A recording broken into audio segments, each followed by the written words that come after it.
Hello everyone, welcome to Tech Info. Myself Ankit. दोस्तों, उम्मीद करता हूँ आप सब लोग बहुत बढ़िया होंगे। दोस्तों, तो आज जो अपन सब्जेक्ट चालू करने जा रहे हैं वो है एस्टिमेशन। ठीक है, सब्जेक्ट का नाम हो गया आपका एस्टिमेशन, कॉस्टिंग एंड इवेल्यूएशन। तो आपसे जो दोस्तों, वैसे भी ये जो बेसिकली जो सब्जेक्ट है बहुत ही प्रैक्टिकल अपीयरेंस रखता है। ये जब भी किसी फील्ड में जाते हैं, कुछ कंस्ट्रक्शन काम चालू करते हैं, तो एस्टिमेशन बहुत ही इम्पोर्टेंट रोल प्ले करता है। ठीक है, किसी भी प्रोजेक्ट का। जो आज अपन चालू करने जा रहे हैं एस्टिमेशन, उसका चैप्टर नंबर फर्स्ट। तो जो दोस्तों, लास्ट 10 ईयर्स में ध्यान देना आप, लास्ट 10 ईयर्स में जितने भी एसएससी जेई में क्वेश्चंस एस्टिमेशन से रिलेटेड आए हैं, वो सभी क्वेश्चंस अपन यहाँ डिस्कस करने वाले हैं। और कुछ आपको यहाँ पर प्रैक्टिकल नॉलेज डेफिनेटली इंक्रीज होगी। तो एक एक करके वो अपन चालू करते हैं। ठीक है, so first question is, if d is the constant distance between the section, then the correct Prismodel formula for volume, मतलब Prismodel formula for volume correct क्या होता है दोस्तों, that is option number first. ये आप जरूर ध्यान देना, ये अपने कई क्वेश्चन में काम में आएगा। That is d/3 into first area plus last area plus 4 into even area. ध्यान देना, 4 into even area plus 2 into odd area. जैसे मान लो दोस्तों कि आपको 3 4 5 6 सेक्शन दे रखे हैं, जैसे ठीक है, जिसको अपन ने नाम दे दिया A0, A1, A2, A3, A4, ठीक है, और A5। तो इसका जब अपन एरिया निकालेंगे तो d/3, ठीक है, फर्स्ट एरिया कौन सा हो गया आपका A0 प्लस लास्ट एरिया, ये बोल रहा लास्ट एरिया हो गया आपका A5 है, अगर तो लास्ट एरिया A5, तो A0 प्लस A5, ध्यान देना A0 plus A5 plus 4 into, अब बोल रहा है इवन एरिया, इवन एरिया क्या हो गया आपका A2 और A4, तो इवन एरिया हो जाएगा A2 प्लस A4, ठीक है, प्लस 2 इंटू ओड एरिया, तो 2 इंटू ओड एरिया क्या है दोस्तों आपका A1 और A3 है, तो A1 प्लस A3। यहाँ A5 नहीं आएगा क्योंकि A5 जो है आपका लास्ट एरिया है, जो आप ऑलरेडी काउंट कर चुके हो। तो इस तरीके से जो जितने भी सेक्शंस हैं उसका first area plus last area plus 4 into आपका इवन एरिया हो जाएगा प्लस 2 इंटू ओड एरियाज हो जाएगा। इस तरीके से आपको नंबर ऑफ सेक्शंस आपको दे रखे होंगे। This is prismoidal formula, this is very important formula, this is very basic formula, और आपके कई क्वेश्चन में काम आएगा दोस्तों। ठीक है, तो ये जो क्वेश्चन था आपका एसएससी जेईई 2012 में पूछा गया था, right. So next question is दोस्तों, अच्छा क्वेश्चन है। इसमें देखा है cross section of strip footing shown below, ठीक है, क्वांटिटी ऑफ 150 ब्रिक पीसीसी, ठीक है, ये 150 पीसीसी ब्रिक है दोस्तों। ठीक है, इसका अपन को निकालना है पर मीटर में अपन को इसका आंसर निकालना है। पर मीटर मतलब इसकी जो विड्थ दे रखी है वो कितनी हो गई दोस्तों आपकी 0.75। वैसे तो दोस्तों जो क्वांटिटी आती है, ठीक है, ध्यान देना, जो आपकी क्वांटिटी आती है, जो कंक्रीट आती है, पीसीसी आती है, वो आपके क्यूबिक मीटर में आती है, पर इसने दे रखा है कि पर मीटर मतलब आएगी किसमें, स्क्वायर मीटर में। ठीक है, तो 0.75 इंटू 0.75, तो क्या हो गई दोस्तों इसकी ये वाली लेंथ हो गई। ध्यान देना, जो लेंथ हो गई 0.75, थिकनेस की हो गई आपकी 0.75 into 0.15, it will be 0.1125 square metre. Square metre क्यों आएगी, क्योंकि ध्यान देना स्क्वायर मीटर क्यों आएगी, क्योंकि इसने बोला कि पर मीटर निकालनी है, तो स्क्वायर मीटर ये हो गया। या फिर इसको आप ऐसे भी लिख सकते हो क्यूबिक मीटर पर मीटर, तो अपने आप वो किस में आ जाएगा, स्क्वायर मीटर में आ जाएगा। ठीक है, so option number first is the right answer, option number A is the right answer. ठीक है, नेक्स्ट क्वेश्चन है दोस्तों, for 15 mm thick cement plastering 1:6 on 100 square metre new brick work, the quantity of cement required is, the quantity of cement required is.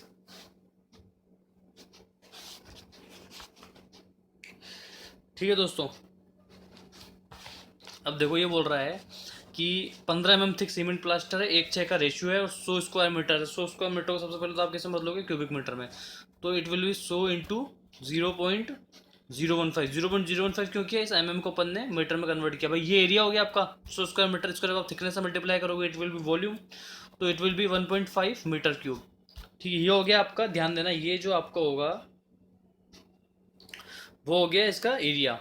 अब अपन को दे रखा है quantity of cement required पूछ रहा है, सीमेंट रिक्वायर्ड मतलब 1:6 में, तो क्या आ जाएगा ये, देखो दोस्तों ध्यान देना कि जो आपका ये जो एरिया निकलता है ना कभी भी, आपका ये जो एरिया निकलता है, जब आपको इस तरीके से प्लास्टर वगैरह में जब भी आपको ऐसा कुछ निकालना हो क्वांटिटी, ध्यान देना, जब भी आपको प्लास्टर वगैरह में क्वांटिटी निकालना हो, तो जब आप ड्राई वॉल्यूम निकालोगे, ठीक है, ये तो हो गया आपका 1 मीटर, ये तो हो गया आपका 1 मीटर क्यूब के लिए it is to 1.5 metre cube, मतलब एक वेट वॉल्यूम के लिए 1 cubic metre, 1 metre cube wet volume के लिए जब आपको ड्राई के लिए निकालना होगा तो आपको उस फैक्टर से मल्टीप्लाई करना पड़ेगा, ठीक है। तो इट विल बी 1.6, मतलब आपको 60% एक्स्ट्रा लेना पड़ता है, तो इसका मतलब 1.5 into 1.6 is to it will be 2.4 metre cube. देखो ध्यान देना दोस्तों, जब आपको प्लास्टर में किसी भी चीज़ की क्वांटिटी काउंट करनी हो तो आपको 1.6 लेना है। जब आपको कंक्रीट, जब आपको ये कोई रेशियो दे देगा M20 M25 का, तो आपको जो रेशियो लेना है वो लेना है, जैसे कंक्रीट टेक्नोलॉजी में मैंने आपको पढ़ाया था, तो आपको इट विल बी अराउंड 1.52 से लेकर के 1.57 तक, ठीक है। प्लास्टर में ले लिया आपने 1.6, कंक्रीट वगैरह में आपको लेना पड़ेगा, it will be around 1.52 to 1.57, ठीक है। यहाँ पर प्लास्टर की बात कर रहे हैं, प्लास्टर में बात की अपन ने तो 100 इंटू 0.015, ये तो हो गया अपना वेट वॉल्यूम का। जब अपन ड्राई वॉल्यूम का निकालोगे जो एक्चुअल में अपन को चाहिए होगा, ठीक है, वो कितना चाहिए होगा into 1.6, it will be around 2.4 metre cube. अब मतलब टोटल वॉल्यूम इतना हो गया, टोटल वॉल्यूम इतना हो गया, सीमेंट क्वांटिटी आपको निकालनी है 1/7, 7 के साथ है दोस्तों 1+6 करके into 2.4, it will be 0.343 metre cube. 0.343 option में किधर है दोस्तों, option number D, option number D is the right answer, ठीक है।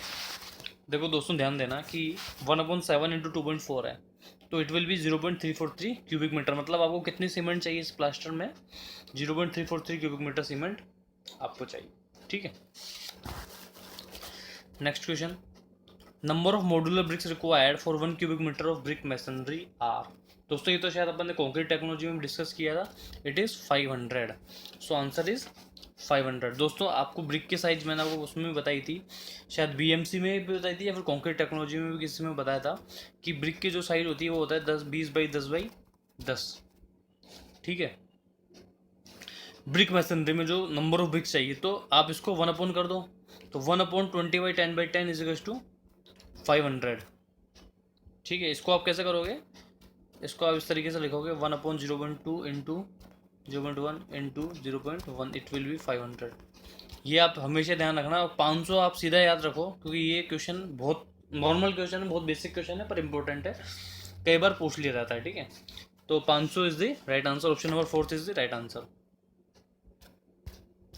नेक्स्ट क्वेश्चन क्या है दोस्तों, देखो ध्यान देना इसमें कि the above figure represent the plan and section of excavation layout, ठीक है। ये प्लान हो गया, आपका सेक्शन हो गया, इस प्लान में से एक सेक्शन काटा है, ठीक है।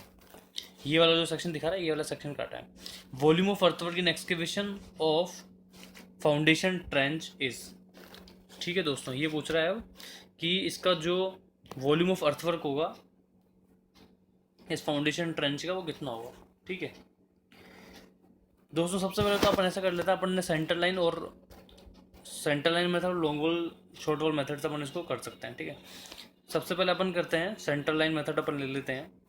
देखो दोस्तों 4 है ये, ठीक है। इसकी जब अपन सेंटर लाइन निकालेंगे, ध्यान देना, जब अपन इसकी सेंटर लाइन निकालेंगे तो 0.8 है, एक इसकी पूरी की पूरी जाएगी, तो 4 माइनस 0.8, ठीक है, एक पॉइंट तो ये हो गया, प्लस 6 माइनस 0.8, क्योंकि आपको ये जो थिकनेस दे रखी है वो 0.8 दे रखी है, ठीक है, इंटू 2। क्यों किया, क्योंकि ये तो एक तरफ की वॉल है, दूसरी तरफ की वॉल के लिए 2 से मल्टीप्लाई करना पड़ेगा, और फिर इस तरफ की वॉल अगर निकाली तो इस तरफ की वॉल से निकालने के लिए 2 से मल्टीप्लाई करना पड़ेगा अपन को। इसका मतलब 4 माइनस 0.2 जब अपन ने 4.0.8 किया तो इट विल बी 3.2, ठीक है, प्लस 6 माइनस 0.8 किया तो 5.2, राइट, इंटू 2 क्यों किया कि जिससे कि टोटल लेंथ आ जाए, सेंट्रल लाइन की लेंथ टोटल आ जाए, ठीक है। इट विल बी 16.8 मीटर, ठीक है। ये तो हो गया इसकी सेंट्रल लाइन लेंथ, भाई अगर आप इसकी सेंट्रल लाइन लेंथ निकालोगे तो इस तरह से आ जाएगा। उसके बाद आप आ जाओ वो क्रॉस सेक्शनल एरिया, इसका जो क्रॉस सेक्शनल एरिया आएगा वो क्या आएगा दोस्तों, इट विल बी 0.8 इंटू 0.6, भाई एरिया तो इसी से निकलेगा, भाई टोटल लेंथ जो है अगर उसको अपन एरिया से मल्टीप्लाई कर देंगे तो वॉल्यूम आ जाएगा। वॉल्यूम का फॉर्मूला ये होता है एरिया इंटू लेंथ। तो लेंथ तो अपन ने निकाल ली कितनी 16.8, और एरिया क्या है इसका 0.48 मीटर स्क्वायर। ठीक है, इसका जो एरिया है वो क्या है 0.48 मीटर स्क्वायर जो कि दे रखा है इसने। उसके बाद अपन क्या करेंगे, अपनी लेंथ कितनी आई थी दोस्तों 16.8 इंटू एरिया कितना है 0.48, it will become 8.064 metre cube. मतलब इस सेक्शन को अगर इस ए सेक्शन की बात करेंगे तो उस ए सेक्शन में अपन को इतना वॉल्यूम चाहिए, अर्थवर्क इतना अर्थवर्क होगा। तो 8.064 के ऑप्शन में देख लो, 8.064 option number B is the right answer. समझ आ गया, बड़ा सिंपल है। पहले अपन ने इसकी सेंटर लाइन निकाली दोनों की, फिर इसकी निकाली, दोनों को 2 से मल्टीप्लाई कर दिया, क्योंकि अगर आपने इसकी निकाली तो आपको इसकी भी चाहिए होगी, इसकी निकाली तो इसकी भी चाहिए होगी, इसलिए अपन ने 2 से मल्टीप्लाई किया। ठीक है, माइनस कर दिया। उसके बाद अपन को इसका एरिया दे रखा है, एरिया निकाली और एरिया इंटू अपन ने लेंथ कर दिया तो वॉल्यूम आ गया। ठीक है, so option number B is the right answer. Next question, if D be the diameter of M S और torr steel bar in mm, the standard weight in kg per meter of bar, the standard weight in kg per meter of the bar। दोस्तों देखो, वैसे option number 1 is the right answer कि आप सीधा याद रखो कि 0.00618 डी स्क्वायर।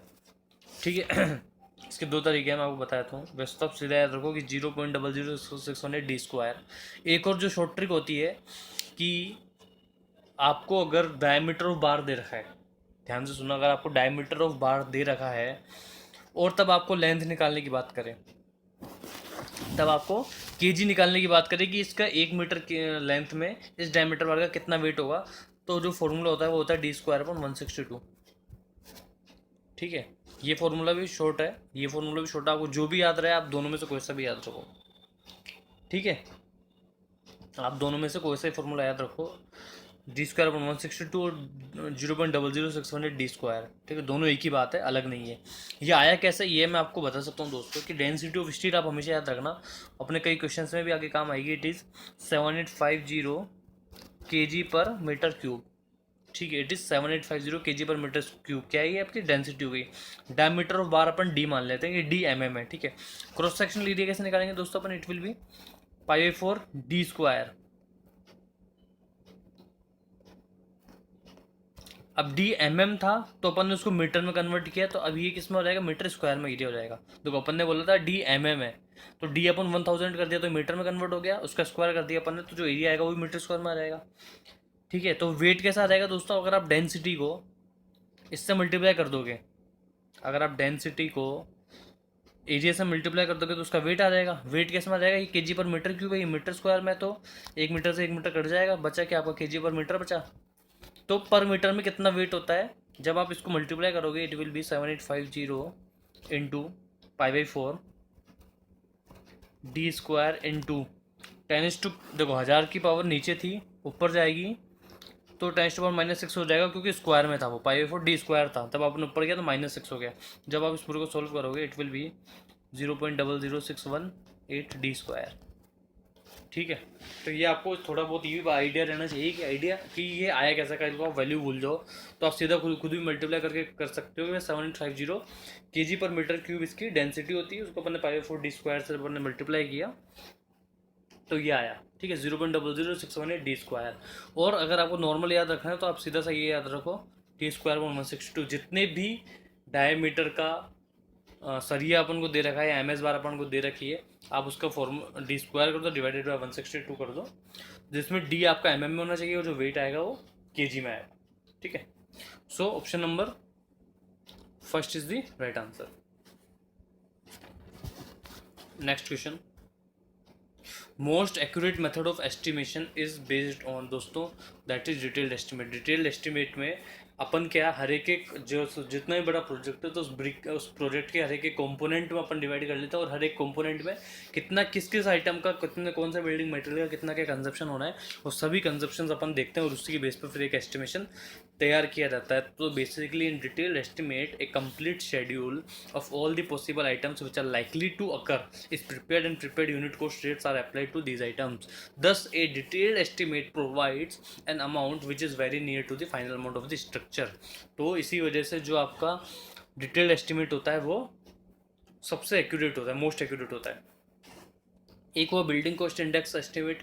तो बेसिकली क्या है, it is an index number that measures the average rate of input construction cost changes of categorised building in comparison with that of the reference month. ठीक है, प्रीलिमिनरी भी होता है कि प्रीलिमिनरी या अप्रोक्सीमेट में क्या होता है कि it is required for the preliminary studies of various aspects of, मतलब जब अपन कोई प्रोजेक्ट चालू करने वाले होते हैं तो अपन को जस्ट एक मोटा मोटा एक रफ आइडिया चाहिए होता है कि यार इसका इतना होगा लगभग, इसका इतना होगा। जैसे अपन बोलते हैं कि यार अपन को 1000 स्क्वायर फीट का घर बनाना है, अपने पास लैंड है और अपन को 1000 स्क्वायर फीट का घर बनाना है, तो उसकी कंस्ट्रक्शन रेट अपन बोलते हैं यार ये 1100 रुपये स्क्वायर फीट मोटा मोटा आता है, 1100 रुपये स्क्वायर फीट। ठीक है, ये अपना रेट जो चल रही है आजकल वो मैं बता रहा हूँ, 1100 या 1200 रुपये, 1000 रुपये, एक थंब रूल है बेसिकली। तो उसी थंब रूल के बेस पे एक एस्टिमेट तैयार किया जाता है, दैट इज प्रीलिमिनरी एस्टिमेट। ठीक है, सो answer is option 3। Okay, next question क्या है दोस्तों, the plan of A building is in the form of a rectangle with central and dimensions of outer walls as 10.3 to 15.3, the thickness of wall in superstructure 0.3, then its carpet area। ठीक है दोस्तों, बहुत important question है, थोड़ा सा ध्यान से सुनना। देखो, जब भी ये बात करें कि कारपेट एरिया में से हमेशा इस लेंथ में से, ध्यान देना, इस लेंथ में से जो वॉल की थिकनेस है वो माइनस होगी। ध्यान देना कि कारपेट एरिया जब भी पूछे तो वॉल की जो थिकनेस है वो माइनस होगी। ये इसने वैसे भी जो लेंथ दे रखी है वो दे रखी है central line dimension of the outer walls. ठीक है, आउटर वॉल्स की डायमेंशंस है। तो जब भी आपसे कारपेट एरिया पूछे तो उसमें से जो डायमेंशन होगी उसमें से वॉल की थिकनेस हमेशा माइनस होगी। तो इसका माइनस कर लो, 10.3 माइनस 0.3 इंटू 15.3 माइनस 0.3। ठीक है, it will be 10 into 15। So answer will be option number first, 150 metre square. बहुत सिंपल है, जब भी आपसे कारपेट एरिया पूछे, वॉल की थिकनेस दे रखी तो वॉल की थिकनेस आप माइनस कर लो टोटल उसमें से, आउटर वॉल में। ठीक है, so option number first is the right answer. Plinth area में क्या होता है दोस्तों, प्लिंथ एरिया में ये थिकनेस माइनस नहीं करते अपन, हो सकता है आगे क्वेश्चन में प्लिंथ एरिया पूछे। प्लिंथ एरिया में जो है थिकनेस अपन माइनस नहीं करते हैं, पर कारपेट एरिया में माइनस करते हैं। This is the only basic difference between plinth area and the carpet area, right. Next question, pick up the item work not included in the plinth area estimate। देखो आई गया plinth area. Wall thickness का तो मैंने आपको बताया कि कम करते हैं, रूम एरिया भी अपन उसमें लेते हैं, वरांडा भी लेते हैं, पर उसमें जो प्लिंथ एरिया है उसमें अपन कोर्टयार्ड एरिया काउंट नहीं करते। बेसिकली प्लिंथ एरिया क्या है कि plinth area is the built up covered area of A building measured eight A floor at any story. ठीक है, तो it is calculated by taking the external dimensions of the floor of the building at the floor level, excluding plinth of sides. आपका courtyard हो गया, कोई open area हो गया, कोई बालकनी वगैरह हो गई, कोई क्विंटल प्रोजेक्शन हो गया, ये सब चीज़ें अपन काउंट नहीं करते हैं किसमें, प्लिंथ एरिया में। ठीक है, so option number fourth is the right answer. The measurement is not made in square metre in case of RC छज्जा। जो अपना आरसी छज्जा होता है उसके केस में जो मेजरमेंट होता है वो स्क्वायर मीटर में काउंट नहीं किया जाता है। ध्यान देना दोस्तों, जो टेम्प प्रूफ कोर्स होता है वो उसको स्क्वायर मीटर में अपन लेते हैं। ठीक है, फॉर्म वर्क जो होता है उसको भी अपन स्क्वायर मीटर में लेते हैं। कॉन्क्रीट जेफरीज होती है उसको भी अपन स्क्वायर मीटर में लेते हैं। जो जेफरीज जो बेसिकली जो जाली वर्क कहा जाता है, कॉन्क्रीट जेफरीज मतलब जो जाली वर्क होता है, उसमें क्या थिकनेस जो स्पेसिफाई रहती है कि आपको इतने की थिकनेस की लगाना है। तो जब एक बार थिकनेस आपकी स्पेसिफाई हो गई तो आपको स्क्वायर मीटर में आ जाएगा। और जो आपका आरसी छज्जा होता है वो होता है क्यूबिक मीटर में। ध्यान देना, आरसी जो छज्जा होता है वो होता है cubic metre. So option number fourth is the right answer. ये जो क्वेश्चन है दोस्तों एसएससी जेई 2012 में पूछा गया था।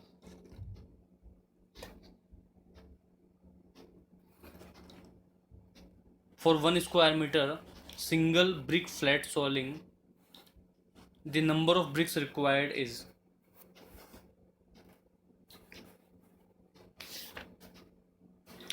ठीक है, देखो दोस्तों, इसने पूछ लिया कन्वेंशनल साइज की ब्रिक्स।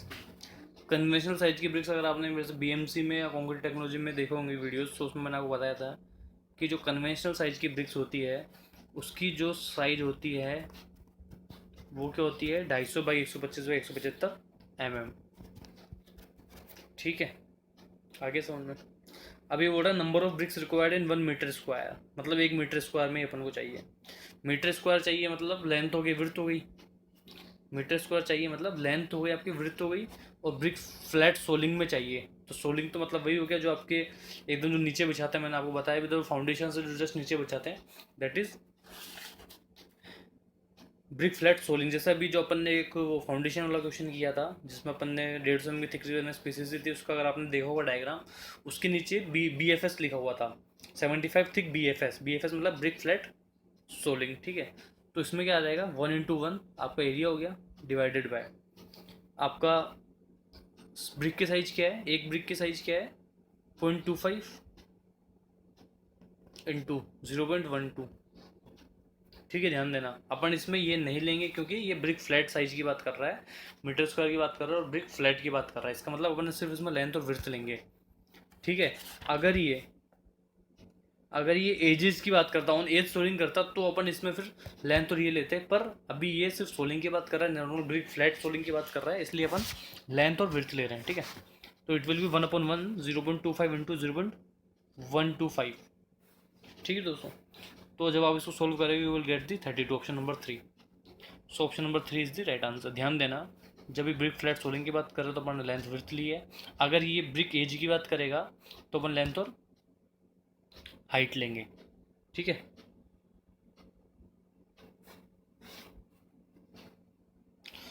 और ये सॉरी 175 नहीं होगा, ये ओनली 75 होगा, ठीक है। 250 इंटू 125 इंटू 75, ठीक है। So option number 3 is the right answer, that is 32। Next question, for 1 square metre of 7.5 centimeter thick lime terracing in roof with brick हुआ सुर्खी lime including finishing the quantity of सुर्खी required is, ठीक है। अब ये बोल रहा है सबसे पहले तो कि 1 square metre of 7.5 centimetre thick lime terracing in roof with brick हुआ। सबसे पहले तो आप इसका वॉल्यूम निकाल लो लाइम टेरेसिंग का, इट विल बी 1 इंटू 0.075, क्योंकि आपने इसको मीटर में कन्वर्ट कर दिया, it will become 0.075 cubic metre, ठीक है दोस्तों। ये तो हो गया इसका वॉल्यूम। अब एक इसने दे रखा है रेशियो, सुर्खी ब्रिक हुआ सुर्खी और लाइम का रेशियो क्या है 2:7 है। तो और ये पूछ रहा है सुर्खी का, तो सुर्खी का वॉल्यूम आ जाएगा आपका, ये जो बीच वाला 2 है, ये सुर्खी वाला है, बीच वाला जो 2 है, तो इट विल बी 2/2 + 2 + 7 कितना हो गया दोस्तों, 11 हो गया, इनटू वॉल्यूम कितना है टोटल। वैसे तो अगर अपन वेट वॉल्यूम की बात करें, देखो ध्यान देना, अपन इसमें वेट वॉल्यूम की भी बात करें, ड्राई वॉल्यूम अपन को काउंट करना पड़ेगा, ठीक है। It will be 0.0136 metre cube, ठीक है। अब ये बोल रहा है कि क्वांटिटी ऑफ, ये उसी की तरह है सेम जो अपना, जैसे कंक्रीट ले लो अपना, मान लो 1:2 का रेशियो और फिर वो सीमेंट की क्वांटिटी पूछ ले, या आपको प्लास्टर दे दिया 1/6 का 1/4 का, फिर आपसे सीमेंट की क्वांटिटी पूछ ले, तो उसमें भी अपन क्या करते थे कि 1/6 दे दिया तो 1/7 इंटू जो भी वॉल्यूम आता था, वॉल्यूम अपन यहाँ से निकाल लिया, फिर अपन उसको फैक्टर से मल्टीप्लाई कर देते हैं, यहाँ भी अपन फैक्टर से मल्टीप्लाई करेंगे, ठीक है। तो इट मीन वहाँ अपन फैक्टर से मल्टीप्लाई करेंगे, तो वहाँ अपन जैसे प्लास्टर वाले में अपन ने किया था 1.6 से मल्टीप्लाई, यहाँ ऐसे वाले क्वेश्चन में किससे मल्टीप्लाई करेंगे वो मैं आपको बताता हूँ। It will be 0.0136 metre cube.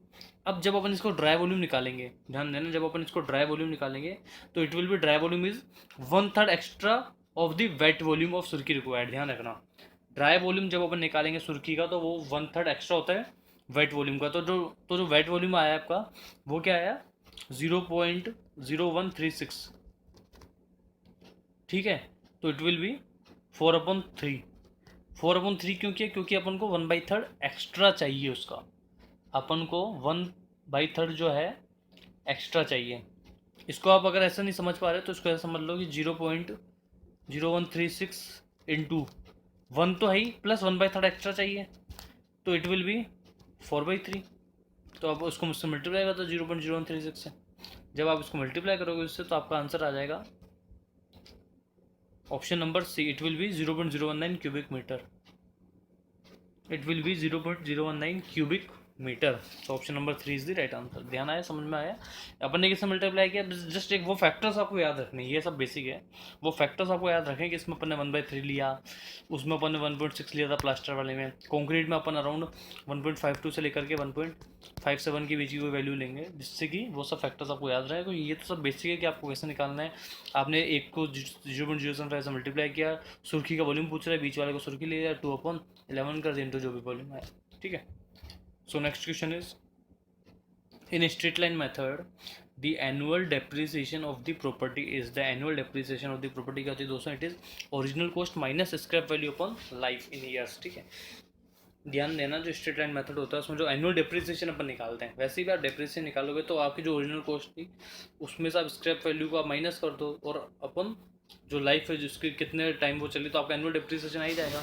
मान लो कोई 100 रुपये की चीज़ थी, ठीक है, 5 साल बाद वो 50 की हो गई, ठीक है, तो आपकी 100 माइनस ये ओरिजिनल वैल्यू थी, स्क्रैप वैल्यू 50 की रह गई अब, ठीक है, डिवाइडेड बाय 5 साल हुआ तो 50 5 कर दिया, 100 माइनस 50/5 मतलब 10, तो मतलब 10 रुपये उसको एनुअल डेप्रिसिएशन रहा, ठीक है। सिंपल है दोस्तों, लॉजिकल है, थोड़ा सा कॉमन सेंस वाली बात है, इसमें कुछ ऐसा नहीं है कोई बहुत ज़्यादा टेक्निकल है। मैं आपको यही बता रहा था कि जो एस्टिमेशन है ना, वो ही आपका एकदम मतलब आपको practical knowledge, it will enhance your practical knowledge, ठीक है। Next question, 1 brick thickness of wall is roughly equal to, दोस्तों बहुत ईजी क्वेश्चन है कि जो एक ब्रिक की जो थिकनेस होती है वो रफली equal to, that is around to 20 centimetre, that is 20 centimetre. दोस्तों ये जो क्वेश्चन है आपसे एसएससी जेईई 2014 में पूछा गया था, ठीक है, एसएससी जेईई 2014 में ये क्वेश्चन आपसे पूछा गया था। देख लो कितना इजी क्वेश्चन आते हैं, 20 सेंटीमीटर। और आप सब लोग जिस हिसाब से तैयारी कर रहे हो, डेफिनेटली आप लोग काफ़ी अच्छा इसमें स्कोर कर जाओगे, ठीक है, क्योंकि अपन यहाँ जो भी क्वेश्चंस करवाए जा रहे हैं वो वही क्वेश्चंस करवाए जा रहे हैं जो लास्ट 10 ईयर्स में है। तो जो मोटा मोटा जो ब्रॉड कंसेप्ट है, जो लास्ट 10 ईयर्स में जो ग्राफ रहा है, वो सब क्वेश्चंस अपन कवर कर रहे हैं दोस्तों। तो इसका एक अपना ही एक इम्पैक्ट होता है, ठीक है। So option number 3 is the right answer. The damp proof course of uniform thickness in a building having walls of different width is measured in, that is metre square. दोस्तों मैंने आपको बताया था जो डीपीसी होती है वो आपकी किस में मेजर होती है, that is measured in metre square, ठीक है। मैं आपको कुछ एक चीज़ें बता देता हूँ कौन कौन सी चीज़ें किस में मेजर होती है। आपको जो अर्थवर्क होता है वो आपका मेजर होता है मीटर क्यूब में, डीपीसी जो मेजर होती है that is in metre square, brick work जो होता है that is in cubic metre. ध्यान देना, ब्रिक वर्क जो होता है वो होता है क्यूबिक मीटर में। उसके अलावा कुछ एक जगह ऐसा भी आता है जहाँ ब्रिक वर्क स्क्वायर मीटर में मेजर होता है, वो भी मैं आपको बताऊंगा। आपका रिवेट्स वगैरह और ये सब जो है ये सब आपका क्विंटल में, टन में, ठीक है। आपका जो रिवेट्स वगैरह है और ये सब है वो है आपका क्विंटल्स वगैरह में मेजर होता है। आपका जो फ्लोरिंग वर्क है दोस्तों वो मीटर स्क्वायर में आपको पता ही है कि भाई कितना 100 स्क्वायर मीटर फ्लोरिंग है, 200 स्क्वायर मीटर फ्लोरिंग है। कॉर्निस जो है आपका रनिंग मीटर में होता है। दोस्तों कॉर्निस क्या होता है कि ये आजकल जो आप जैसा अपना घर बना हुआ है, अपना रूम बना हुआ है, आप अपने रूम के ऊपर भी देख लो, साइड में से एक पूरी लाइन हो रही होगी जो लपेट ना हो रही होगी पूरी, जिसमें एक वो पर्टिकुलर से ढांचे में लगा करके उसको एक अलग शेप की एक लाइन बना देते हैं चारों तरफ, तो दैट इज कॉर्निस, ठीक है। आपका एसी शीट होती है वो स्क्वायर मीटर में होती है। आपका जो रेन वाटर पाइपलाइन होती है वो रनिंग मीटर में होती है। ये कुछ एक बेसिक टर्म्स है जो पूछी जा सकती है, तो वो सभी मैंने आपको यहाँ बता दी कि अर्थवर्क क्यूबिक मीटर में, डीपीसी आपका मीटर स्क्वायर में, डिविट्स वगैरह आपका क्विंटल वगैरह में, आपका फ्लोरिंग हो गया वो मीटर स्क्वायर में हो गया, कॉर्निस आपका रनिंग मीटर में हो गया, इस तरह से, ठीक है। शटरिंग ऑफ डोर्स वगैरह होती है वो आपकी क्यूबिक मीटर में होती है, ठीक है। सो इसमें क्या था आपका डीपीसी पूछा था, सो option number 3 is the right answer. Next question क्या है दोस्तों मेरा पॉइंट यही है कि ये जो सब्जेक्ट है ना इसको आप बड़ा इंटरेस्ट लेकर के पढ़ो, ठीक है, और बहुत ही प्रैक्टिकल नॉलेज देगा। जैसे ही आप लोग अगर कुछ आगे जाके जैसा आप लोग गवर्नमेंट में सिलेक्शन हो जाएगा जब आपका, तो estimation is the only subject which will help you a lot, ठीक है। So next question is, volume by trapezoidal formula method is determined by the formula. दोस्तों अपन ने एक पढ़ा था वॉल्यूम का प्रिज्मोइडल फार्मूला, उसमें क्या था d/3 into first area plus last area plus 4 into even area plus 2 into odd area, वो था प्रिज्मोइडल फार्मूला वॉल्यूम का। अब जो मेथड आया है, ध्यान देना, अब जो मेथड आया है वो है आपका ट्राइपेजोइडल फार्मूला। ट्राइपेजोइडल फार्मूला क्या होता है कि आपका d into first area plus last area divided by 2, first area A note हो गया plus last area divided by 2 plus A1 plus A2 plus A3, जितना भी आपका जो बैलेंस एरिया है आप उसको ऐड करते जाइए। तो ये क्या हो गया आपका ट्रेपेजोइडल फॉर्मूला हो गया, जिसमें डी क्या होती है दोस्तों, D is the distance between the sections. Okay, so next question is the quantity of would for the shutter of doors and window. ध्यान देना दोस्तों, इसमें पूछ रहा है कि क्वांटिटी ऑफ वुड कितनी है। इसमें ये पूछ रहा है कि क्वांटिटी ऑफ वुड कितनी आएगी फॉर शटर्स ऑफ डोर्स। दोस्तों आपको पता है कि जो वुड होता है उसका एक पर्टिकुलर एक थिकनेस रहती है भाई, कि ये 50 mm की, 40 mm की, 60 mm की, कुछ प्लाईवुड है या कुछ भी तरीके की, तो उतने की थिकनेस आपको, जब आपको थिकनेस स्पेसिफाई कर दी तो जो उसका मेजरमेंट होगा वो किस में आएगा दोस्तों, it will be in square metre. It will be in square metre. ठीक है, so option number 4 is the right answer. Next question क्या है दोस्तों कि the plan of a building is in the form of square metre with the centre line dimensions. Already इसमें जो है आपको सेंटर लाइन डायमेंशंस दे रखी है। If the thickness of the wall in super structure 0.30 metre then its plinth area. दोस्तों मैंने आपको बताया था जब प्लिंथ एरिया आपको निकालना है तो आपको जो वॉल थिकनेस है वो ऐड करनी पड़ेगी। कारपेट एरिया में आप माइनस कर दे, पर प्लिंथ एरिया में आपको इसमें माइनस ऐड करनी पड़ेगी। ठीक है, तो आप क्या करोगे, 14.7 प्लस 0.3 इंटू 14.7 ही दे रखा है आपको प्लस 0.3, ये क्या हो जाएगा आपको दोस्तों 15 इंटू 15, और 15 का स्क्वायर क्या होता है 225 मीटर स्क्वायर। ठीक है दोस्तों, ऐसे जो क्वेश्चन है आपको देखते ही आपके माइंड में क्लिक हो जानी चाहिए कि इसमें से प्लस करना है कि माइनस करना है। बस बेसिक कॉन्सेप्ट क्या है आपका, कारपेट एरिया माइनस होगी, प्लिंथ एरिया में प्लस होगी। ठीक है, ये ध्यान देना। सो option number 4 is the right answer. Next question क्या है दोस्तों कि thickness of plaster is generally, वो होती है 12 mm। दोस्तों जब भी आप एक नॉर्मल आप प्लास्टर की बात कर रहे हैं, जनरली प्लास्टर की बात करते हैं कि आपको एक सिंगल कोट प्लास्टर करना है, तो उसकी जो थिकनेस होती है दोस्तों वो होती है आपकी 12 mm। कितनी होती है, दैट इज 12 mm। और ये जो क्वेश्चन है दोस्तों आपका SSC JEE 2014 में पूछा गया था। प्लास्टर की जो थिकनेस होती है वो होती है 12 mm जनरली। ठीक है, so next question is an estimate is. Estimate क्या है कि cost of the structure using thumb rules, नहीं। रैंडम गैस ऑफ, नहीं, बिल्कुल नहीं है। Probable cost arrived at before construction, ध्यान देना। Option number 3 is the right answer. Actual cost of construction तो आप एस्टिमेट में बोल नहीं सकते, क्योंकि कुछ एक चीज़ें ऐसी होती है जो आपकी एट द मोमेंट चेंज हो जाती है कि इसको ऐसा नहीं इस तरीके से करते हैं सिचुएशन को देखते हुए, तो वो that is not the part of estimate. तो option number 3 is the right answer. जो सबसे मोस्ट सुटेबल ऑप्शन है इसका वो है probable cost arrived at before construction की। अपनी एक मोस्ट प्रोबेबल कॉस्ट क्या आएगी एस्टिमेट देखते हुए। ठीक है, थंब रूल वाला हो नहीं सकता दोस्तों। मैंने आपको बताया था कि थंब रूल तो एक सिंपल सा वो रफ आइडिया होता है कि आपको 1 सेकंड में आपने निकाल लिया। That is not estimate actually, that is not estimate. तो option number 3 is the right answer. Next question क्या है कि estimate for electrical wiring is prepared on the basis of. दोस्तों that is number 4, that is number of points. दोस्तों इसमें क्या होता है कि आपको बताया जा रहा है एस्टिमेट फॉर इलेक्ट्रिकल वायरिंग किसके बेसिस पे होता है। अपन देखते ना कि यार अच्छा कितने स्विच है, अच्छा 15 स्विच है, तो ठीक है इतने स्विच के हिसाब से एक रेट लगा दो। ठीक है, तो उसका जो एस्टिमेट तैयार किया जाता है इलेक्ट्रिकल वायरिंग का, वो किस बेस पे होता है, that is on the basis of number of points. जैसा आपका नंबर ऑफ ट्यूबलाइट पॉइंट्स हो गया या नंबर ऑफ आपका ऑर्डिनरी लैम्प पॉइंट्स हो गया, नंबर ऑफ आपका प्लग पॉइंट्स हो गया, वो सभी उसमें काउंट किया जाता है। ठीक है, so option number 4 is the right answer. Indicating works left in excavated trenches to facilitate the measurement of borrow pits are known as, that is telltale। ठीक है, that is telltale। इसमें क्या होता है दोस्तों,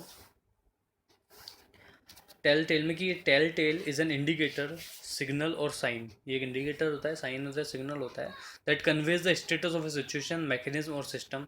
इन borrow pits it is use as an indicator to facilitate the measurement of the, मतलब आपको जब बोरोपिट्स का जब आपको मेजरमेंट करना होता है तो उसका एक ऐसे इंडिकेटर होता है ये। ठीक है, एक स्टेटस प्रेजेंट करता है। So that is known as the tail. बड़ा ही यूनिक नाम है और बड़ा ही अलग क्वेश्चन है जो कि SSC JEE 2015 में पूछा गया था। आप जस्ट एक याद रखना है इसको, टेल आंसर। ठीक है, नेक्स्ट क्वेश्चन कि इन case of steel rolling shutters For the estimation of the painted area, the plane area is multiplied by. The plane area is multiplied by.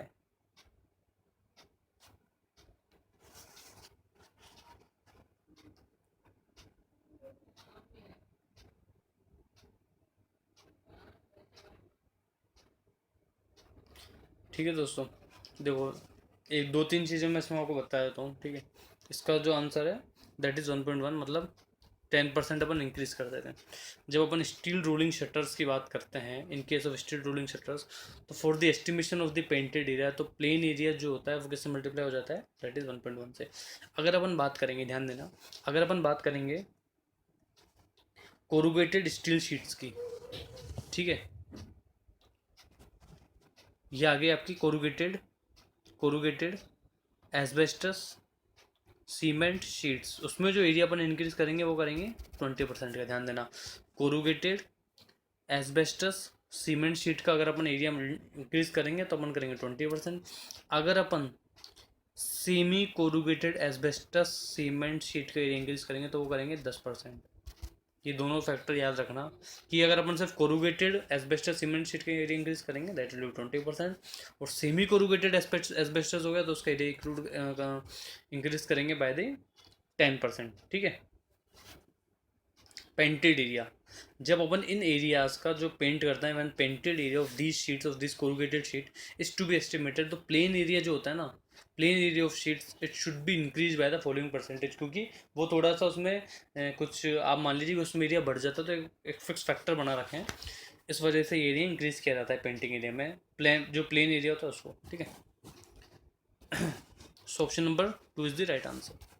Next question क्या है दोस्तों, कि in centre line method of working out volumes for cross walls what deduction must be made from the centre line at each junction. At each junction कितना होता है दोस्तों, ये it is half the breadth, it is half the breath.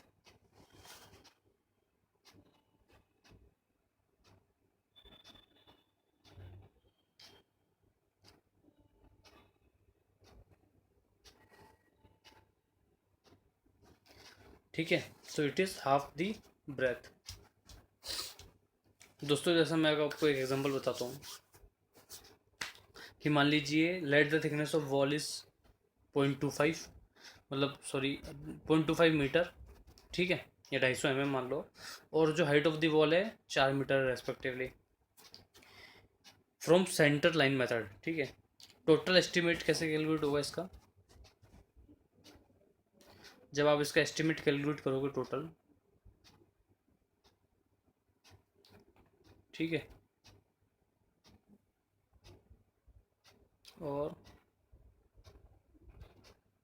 ये कैसे हो गया, इसको इस तरीके से मत लो,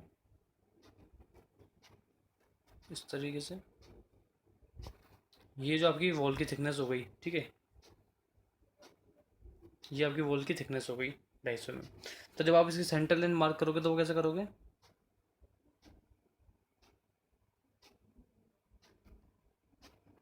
ठीक है, तो इट विल बी, तो जब अब ये क्या बोल रहा है क्वेश्चन कि एट ईच जंक्शन, तो ईच जंक्शन पे जब आप यहाँ से लेकर के यहाँ तक की लाइन निकालोगे, यहाँ से लेकर के यहाँ तक की लाइन निकालोगे, तो टोटल जैसे मान लीजिए ये है 250 mm आपका, जब आप इस जंक्शन पे ये वाली माइनस करोगे, ये वाली जब आप विर्थ माइनस करोगे तो वो कितनी हो जाएगी, हाफ ऑफ द विर्थ। भाई टोटल अगर आपकी 250 mm है, टोटल अगर आपकी 250 mm है तो आपकी हाफ कितनी हो जाएगी 1.25, मतलब 125 mm टोटल अगर आपकी 250 mm है तो आपकी हाफ कितनी हो जाएगी। तो इस जंक्शन पे वॉल की थिकनेस के कितना माइनस हुआ, हाफ द ब्रेथ, मतलब जितनी चौड़ाई है उसकी हाफ। तो इसलिए इस क्वेश्चन का जो आंसर ऑप्शन नंबर 2 इसलिए है कि हाफ द ब्रेथ इसका माइनस होता है eight each junction, at each junction, ठीक है। So option number 2 is the right answer. Next question, volume of cement required for 10 meter cube of brick work in 1:6 cement mortar is approximately equal to,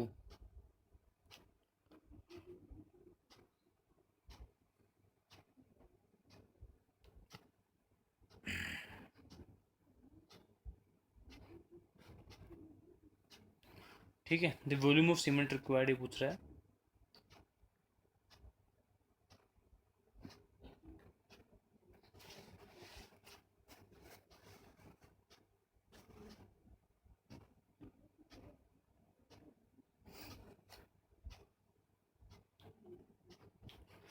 तो दोस्तों अब देखना, ये वही उसी तरीके क्वेश्चन है, अच्छे क्वेश्चन है और ऐसे क्वेश्चन बहुत बढ़िया होते हैं।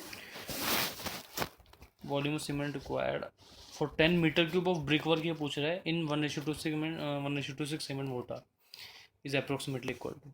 सबसे पहले तो अपन मॉड्यूलर साइज ऑफ ब्रिक जानते हैं, ठीक है, वो क्या होती है आपकी 0.2 इंटू 0.1 इंटू 0.1, ये होती है विद मोर्टार, ध्यान देना ये होती है विद मोर्टार। और नॉमिनल साइज क्या होती है without mortar, that is 0.19 into 0.09 into 0.09, ठीक है, ये होती है अभी नॉमिनल साइज। अब जब अपन वॉल्यूम ऑफ ब्रिक निकालेंगे, जब वॉल्यूम ऑफ ब्रिक निकालेंगे टोटल के लिए, तो इट विल बी दोस्तों 10 डिवाइडेड बाय, ध्यान देना 10 आपका टोटल वॉल्यूम होगा डिवाइडेड बाय मॉड्यूलर की साइज क्या है दोस्तों, it is 0.2 into 0.1 into 0.1 into में क्या आएगा दोस्तों 0.19 इंटू 0.09 इंटू 0.09, ठीक है। ये जो आपका वॉल्यूम आएगा वो किस चीज़ का आएगा, that is volume of brick, that is volume of brick, ठीक है। ये आपका वॉल्यूम ऑफ ब्रिक आ गया, से for example it will be 7.695 metre cube, ठीक है, जब आप इसको सॉल्व करेंगे। ये हो गया वॉल्यूम ऑफ ब्रिक। अब टोटल वॉल्यूम आपको कितना दे रखा है ब्रिक मैसनरी का, दैट इज 10 मीटर क्यूब। अब जब आप ध्यान देना, जब आप टोटल में से जब आप ब्रिक का वॉल्यूम माइनस कर दोगे, मतलब जब 10 माइनस 7.695 आप कर दोगे तो आपका वो मोटर का वॉल्यूम आ जाएगा। भाई दो ही तो चीज़ें होती है ब्रिक मैसनरी में, एक तो मोटर हो गया, एक आपका ब्रिक हो गई। तो आप टोटल वॉल्यूम में से आपने जब ब्रिक का वॉल्यूम माइनस कर दिया तो आपके मोटर का वॉल्यूम आ गया। भाई आप सीमेंट क्वांटिटी कब निकालोगे, जब आप मोटर का वॉल्यूम निकालोगे तभी आप सीमेंट क्वांटिटी निकाल पाओगे ना, इसीलिए अपन ने इसमें ये किया है, ठीक है।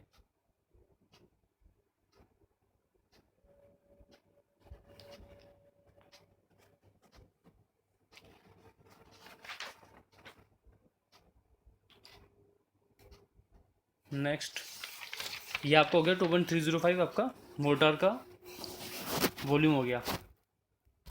अब ध्यान देना, ये आपका कौन सा वॉल्यूम है, वेट वॉल्यूम।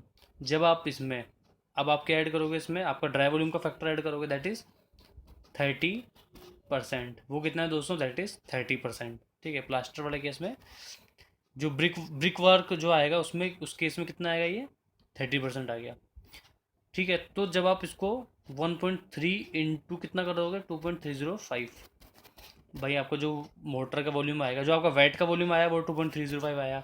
आप ड्राई के लिए इसको 30% से मल्टीप्लाई कर दिया, इट विल बी 2.99, अप्रोक्सीमेट कितना हो जाएगा, ये 3 मीटर क्यूब हो जाएगा।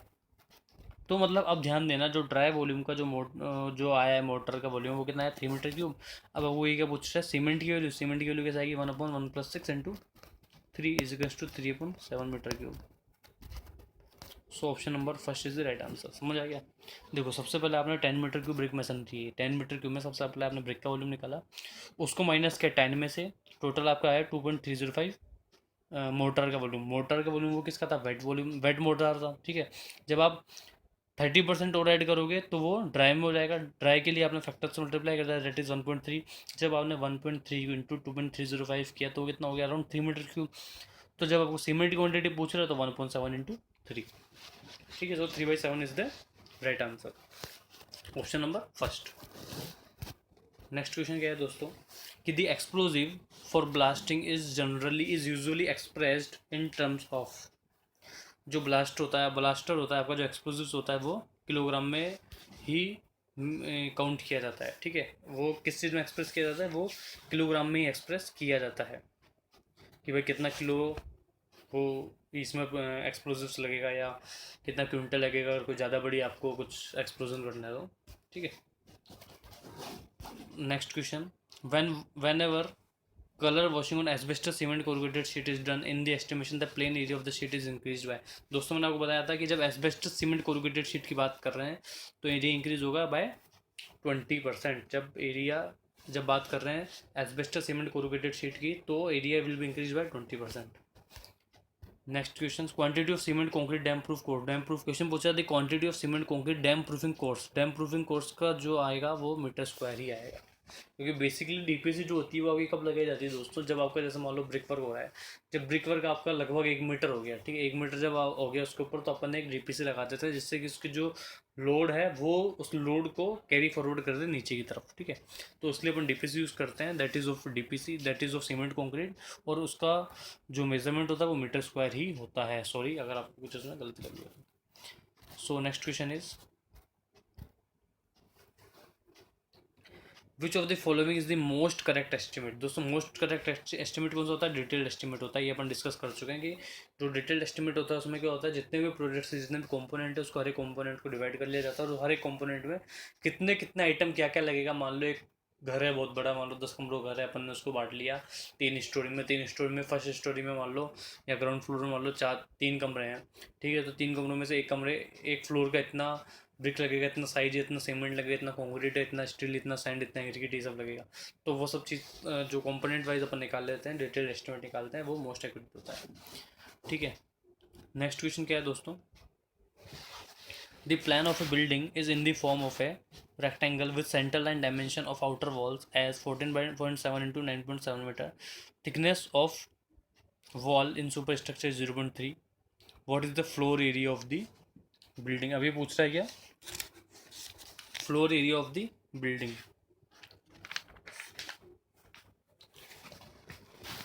ठीक है दोस्तों। अब फ्लोर एरिया जब आप निकालोगे तो ध्यान देना कि फ्लोर एरिया में जो थिकनेस होती है वो एडेड होती है सेंटर लाइन के, ठीक है। जो फ्लोर एरिया होती है उसमें जो थिकनेस होती है वॉल की वो ऐड होती है। तो इसमें क्या दे रखा है इसने, 14.7 प्लस 0.3 इंटू 9.7 प्लस 0.3, ठीक है। तो ये क्या हो जाएगा दोस्तों, it will be 15 into 10, 15 into 10 is to 150 metre square. Option में कहीं नहीं है, तो none of this is the right answer. Option number 4 is the right answer. देखना ऐसा मत कर देना कि हाँ 150 आ रहा है, अप्रोक्सीमेट आ रहा है 150, तो सही लगा था, क्योंकि इसीलिए उसने नॉन ऑफ दिस दे रखा है, क्योंकि 2 मीटर स्क्वायर का यहाँ पर डिफरेंस आ रहा है, ठीक है, इसीलिए उसने नॉन ऑफ दिस ऑप्शन दे रखा है, क्योंकि उसमें 2 मीटर स्क्वायर का डिफरेंस आ रहा है। So option number 4 is the right answer, ठीक है। समझ में आ गया आपको। फ्लोर एरिया में आपको देखो दोस्तों, कारपेट एरिया में आपको वॉल थिकनेस कंसीडर नहीं करनी है, प्लिंथ एरिया में कंसीडर करनी है, फ्लोर एरिया में वॉल थिकनेस काउंट करनी है, मतलब ऐड करनी है, ठीक है। Next question is,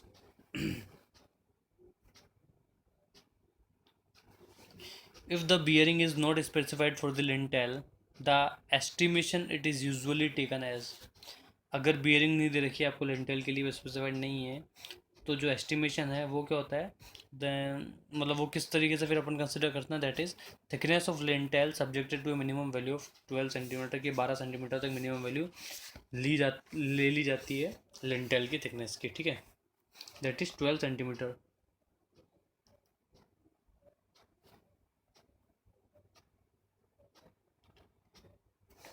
so option number first is the right answer. Next question क्या है दोस्तों, कि in the estimation of the plastering surface the deductions are not made for, deductions are not made for, ठीक है, मतलब उनको बताना कि इनमें से किसके लिए डिडक्शन नहीं किया जाता है, ठीक है। एंड ऑफ द बीम्स के लिए किया जाता है, end of rafters, small opening up to ये। So option number 4 is the right answer, कि इन सभी ये सभी जो ऑप्शन दे रखे हैं वो गलत है। So option number 4 is the right answer, ठीक है, नन ऑफ दिस, ठीक है। Option number 4 is the right answer.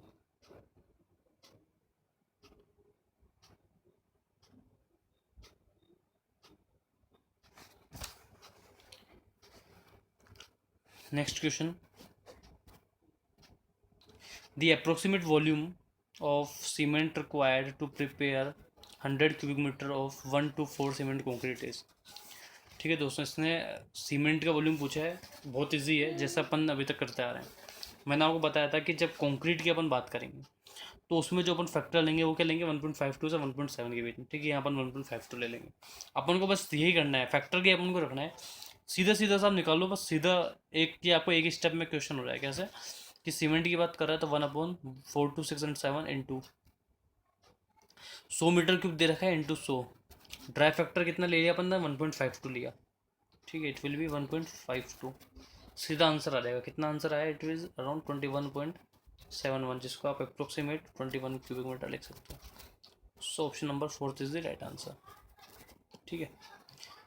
बहुत सिंपल है। कैसे लिया कि 1/7 इंटू 100 टोटल वॉल्यूम दे रखा है, कोई स्क्वायर मीटर वाला सीन नहीं कहता मैं इसमें तो।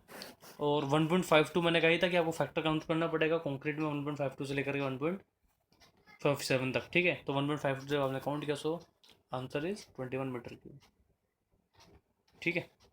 सो option number 4 is the right answer. ये एक स्टेप में क्वेश्चन हो गया दोस्तों, देखो एक स्टेप का क्वेश्चन है ऐसे। Next question is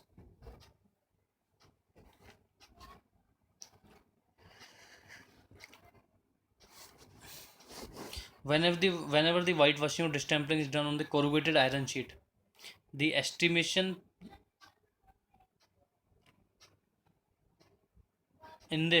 the plan area of this sheet is increased by, ठीक है दोस्तों। इसमें क्या होगा, जो अपन जब अपन कोरुगेटेड आयरन शीट पर जब अपन कुछ करते हैं पेंट वगैरह डिस्टेम्परिंग वगैरह, तो उसका जो एरिया है वो कितने से इंक्रीज हो जाता है, दैट इज़ 14%।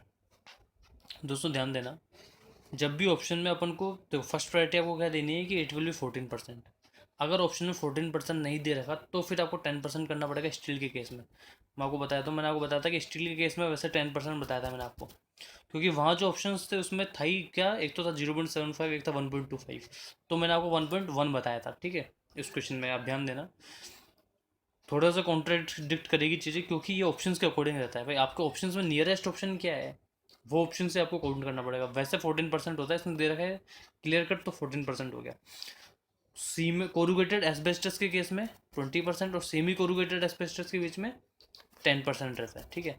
वहाँ जो ऑप्शन में था उसमें क्या था, उसमें 10% ही था ना, 14% था ही नहीं, अदरवाइज 0.70 था या 1.25 था। तो वो ऑप्शन बहुत ही दूर थे, तो जो सबसे नियरेस्ट ऑप्शन था 14% के वो था 1.1, ठीक है। इसलिए अपन ने उसमें 1.1 किया था। तो आप इसमें कन्फ्यूज़ मत होना। एक्चुअली जो ऑप्शंस वाले चीज़ें जो क्वेश्चंस आते हैं, जो MCQs आते हैं, उनमें ये देखा जाता है कि जो अपना आंसर है वो किस नियरेस्ट MCQ है, नियरेस्ट ऑप्शन कौन सा है उसका, ठीक है। तो इसलिए अपन ने इसमें ये किया है। So next question is the technique of finding the fair price of an existing building और प्रॉपर्टी इज नोन एज। दोस्तों ध्यान देना, ये क्या बोल रहा है कि technique of finding the fair price of an existing building और property is known as valuation. दोस्तों हम सुनते हैं कई बार कि मैंने एक वैल्यूएशन कोर्स किया है, या एक वैल्यूएशन जैसे बैंक वाले होते हैं, बैंक वाले क्या करते हैं जब किसी भी पार्टी को लोन वगैरह देते हैं तो उसका, और कुछ अगर मोर्टगेज पे लोन वगैरह देते हैं तो उसके पहले बिल्डिंग का वो अपने एक इंजीनियर को भेजते हैं, वहाँ सिविल इंजीनियर चाहिए होता है बैंक्स में भी, तो वो वैल्यूएशन करता है उनकी बिल्डिंग्स का कि भाई मान लो इनकी बिल्डिंग, ये लोग तो बोल रहे हैं कि हम 1 करोड़ का लोन ले रहे हैं, पर जो बिल्डिंग की कॉस्ट है वही अगर 40 लाख 50 लाख 60 लाख आ रही है तो इतने का लोन कैसे मिलेगा। तो ये वैल्यूएशन वहाँ काम में आता है, ठीक है। तो ये फेयर प्राइस निकालता है आपकी प्रॉपर्टी की, ठीक है, that is valuation.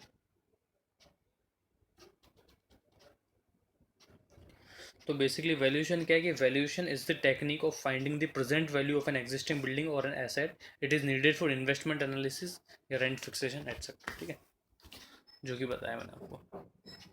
Next question क्या है कि value of property without being dismantled at the end of useful period is known as, that is salvation value. ध्यान देना दोस्तों, इसने लिखा है विदाउट बीइंग डिसमेंटल। देखो एक होती है आपकी ओरिजिनल कॉस्ट जो मैंने आपको बताई थी 100 रुपये, उसके बाद 5 साल बाद आपकी बिल्डिंग डिसमेंटल नहीं हुई, आपकी कोई भी मान लो आपकी बिल्डिंग की कॉस्ट है 50 लाख ओरिजिनल, ठीक है।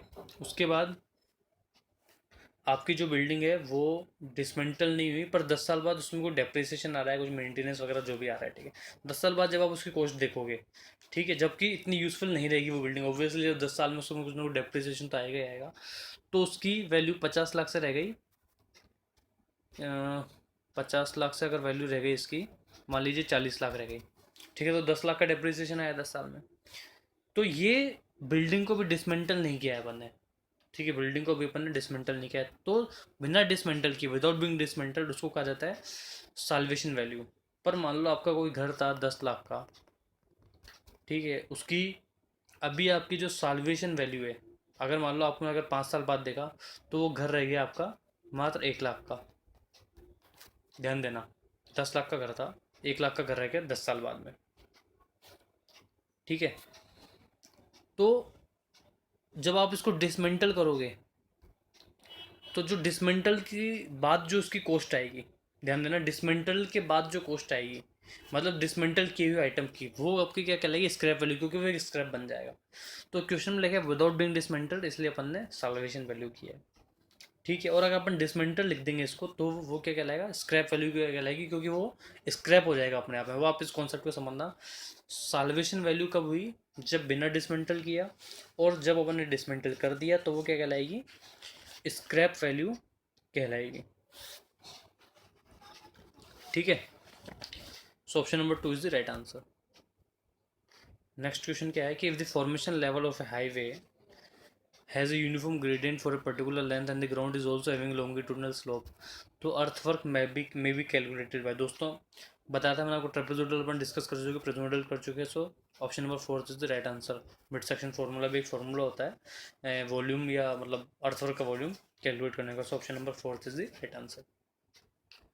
बता दिया था मैंने आपको कि प्रिज्मोइडल क्या होता है, इसमें डी/3 करके इनटू में first area plus last area plus 4 into one area plus 2 into odd area. और ट्रेपेजोइडल में क्या होता है दोस्तों, डी इंटू करके first area plus last area को डिवाइडेड बाय 2 कर दिया, और उसके बाद बैलेंस एरिया उनको आप ऐड करते जाए। ठीक है, so next question is the area of A sloping surface of a protective embankment of mean height d, side slope s1 and length l।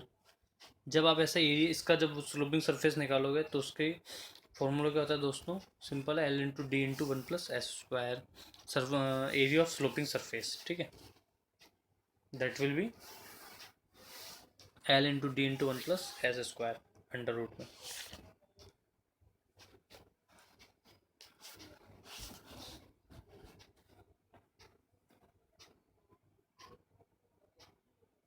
So next question is a cement concrete road is 1000 meter long, 8 meter wide and 15 centimeter thick over the subbase of 10 centimeter. Cubic content of concrete is 1 to 4 for the road specified entities।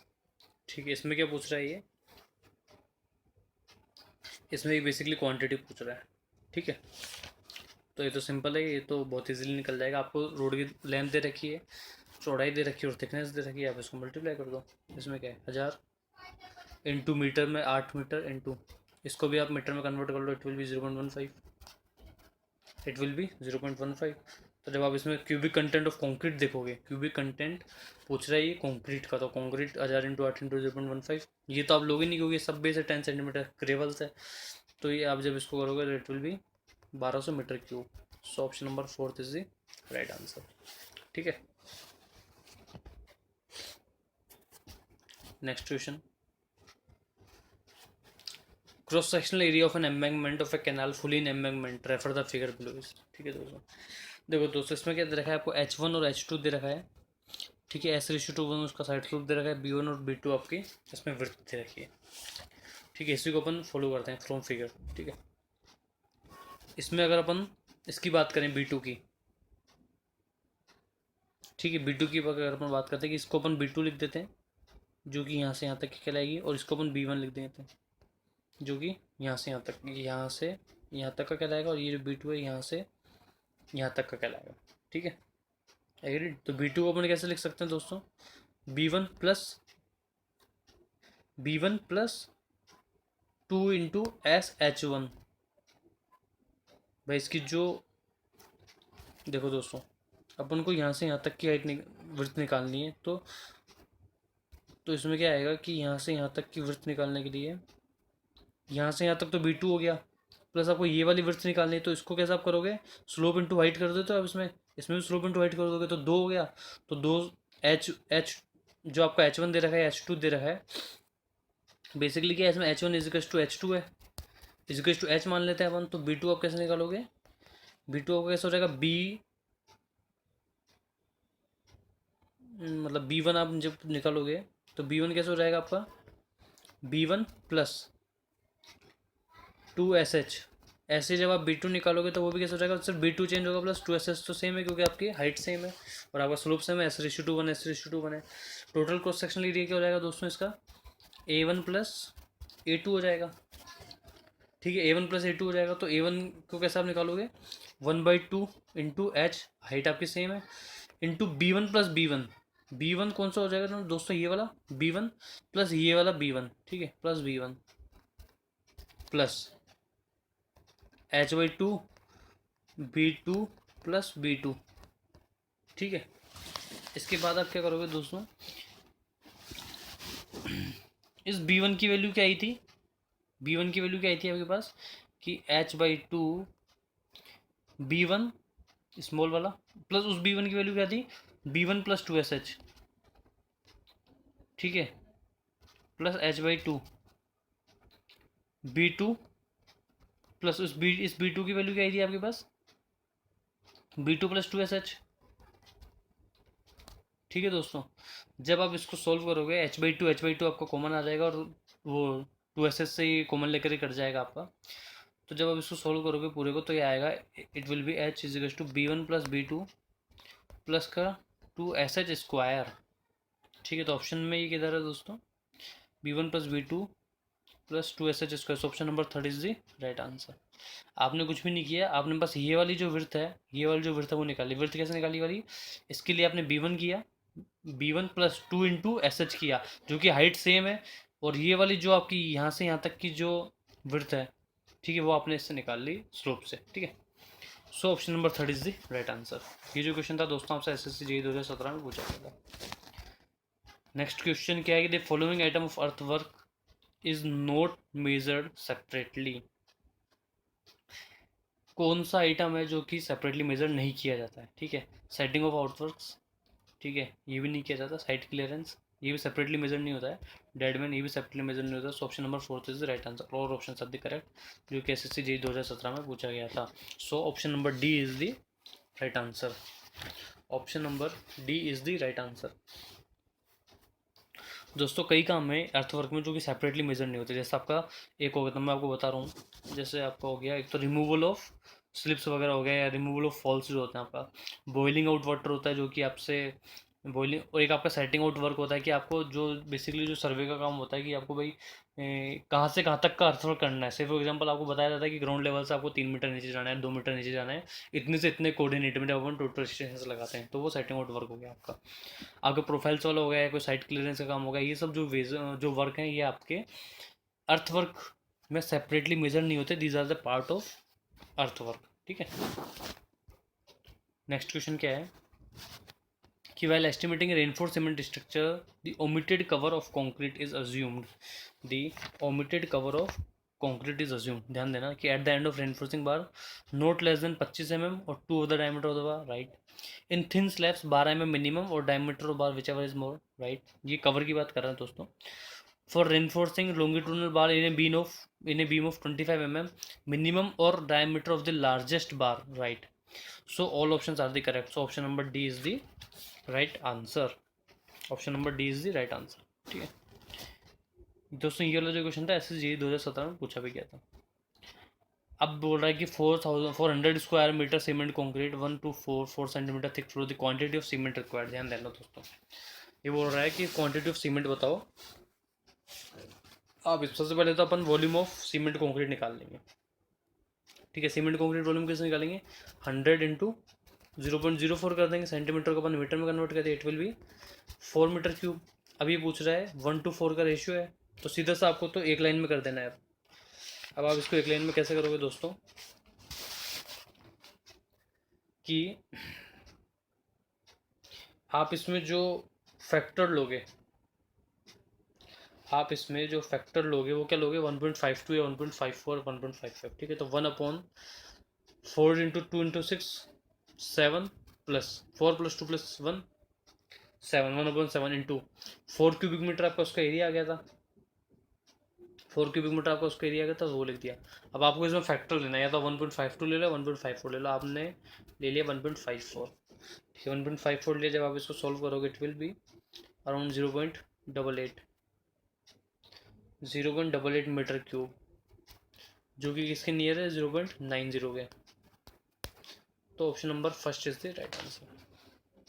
ठीक है दोस्तों, ये जो question है, मतलब आप ऐसा नहीं कह सकते कि भाई 1.54 ही क्यों लिया आपने। आपको 1.52 से 1.57 के बीच में ऐसा फैक्टर लेना है जो कि ऑप्शंस के नियर बाय जिसका आंसर है, क्योंकि एसएससी जेई में जो क्वेश्चंस आते हैं वो इसी तरीके से, इसके जो क्वेश्चंस होते हैं बेसिकली आपका जो मेजरमेंट वाले क्वेश्चन वो इसी तरीके से दिए जाते हैं कि आपको थोड़ा सा खुद का प्रेजेंस ऑफ माइंड रखना पड़ेगा कि किस तरीके से लिया जाए। तो इसलिए आपको इन क्वेश्चंस को ज़्यादा नहीं बढ़ाना, एक स्टेप में पहले आपको सोल्व करके देख लेना कि कितना आ रहा है। 1.54 आ रहा है, 1.52 सब चालू हो, तो 1.52 आप यहाँ रखते हैं तो 0.88 से वैल्यू का और भी कम आती, हो सकता है 0.85 आती, से फॉर एग्जाम्पल 0.85 आती, तो फिर आपको 1.54 लेकर के देखना है, 1.55 लेकर के देखना है। तो जो सबसे नियरेस्ट वैल्यू आ रही है वो कितनी आ रही है 0.90 metre cube. So option number first is the right answer. ठीक है, तो इस तरीके से आपको एक एक लाइन में मतलब दिमाग में पूरी वो स्टेप बना लेनी है और फिर सीधा उसी को उतार देना है कि आपको 1/7 क्यों किया, क्योंकि आपसे सीमेंट पूछा और ये 1:4 का रेशियो है, इंटू 100 × 4, या तो आप इसको सीधा ऐसे भी कर लो 100 × 4, 4 की जगह आप इसको क्या लिखोगे 0.04, ठीक है, इंटू 1.54 का फैक्टर आपने ले लिया, तो सीधा सा आपका ये हो जाएगा। ठीक है, so option number first is the right answer. ये जो क्वेश्चन था दोस्तों आपसे एसएससी 2017 में पूछा गया था। ठीक है दोस्तों, मैं यही मेरा पॉइंट इतना ही कि एस्टिमेशन आप बहुत इंटरेस्ट से पढ़ो, आपको मज़ा आएगा, आपको इसमें बेसिकली प्रैक्टिकल नॉलेज ही दी जाएगी, थ्योरेटिकल इसमें कुछ भी नहीं होगा। मतलब आपको बताया जाएगा, आपको प्रैक्टिकली बताया जाएगा कि आप अपने घर में देखो, घर में आपके कमरे होगा, कमरे में ऊपर जैसे कॉर्निस है, कॉर्निस किस तरह से लगी हुई है, आपको जो प्लास्टर के एरिया आप स्क्वायर मीटर आप कैसे निकालोगे, वो सब चीज़ें आप लोगों को बताई जाएगी, जो कि आपको बेसिकली प्रैक्टिकल नॉलेज भी कहीं ना कहीं इंक्रीज होगी जब आप किसी भी तरीके की कोई भी जॉब करेंगे।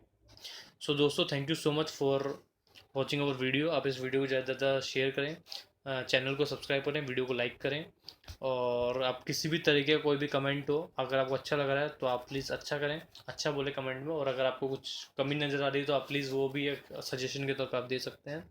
और अगर आपको इसकी PDF चाहिए तो इसके डिस्क्रिप्शन बॉक्स में टेलीग्राम का लिंक होगा, आप वहाँ जाके टेलीग्राम को ज्वाइन करें। ठीक है, so thank you so much for watching.